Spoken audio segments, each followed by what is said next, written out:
Et maintenant, que feriez-vous à la place de Dominique Strauss-Kahn ?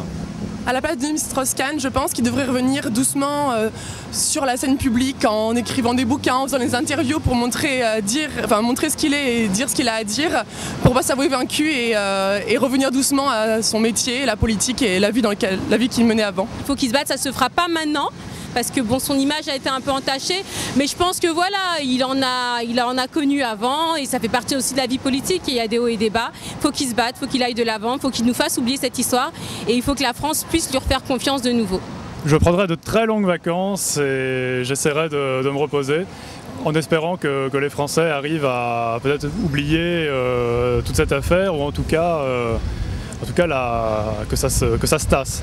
Qu'il mette de côté sa carrière politique pour l'instant et qui sait, pour les prochaines échéances de 2017, il peut revenir revigorer, plein de motivation pour entamer peut-être un futur mandat présidentiel. Je reviens en France, je continue la politique. Au contraire, je prouve aux Français que je suis toujours présent, je suis toujours là et je me bats malgré ma vie privée qui a été un peu mouvementée. Sa carrière politique pourrait prendre beaucoup plus d'envergure grâce au combat qu'il a mené et à la force de caractère qu'il a su démontrer. Revenir en France comme ça va vraiment pas être évident, personne n'oubliera. C'est une affaire quand même qui a duré, donc je changerai de métier à sa place. Dans l'hypothèse où j'aurais commis ces faits supposés, oui, effectivement, je m'en irai au fin fond de la France. Et à la place d'Anne Sinclair, que feriez-vous ? Elle a déjà tout fait.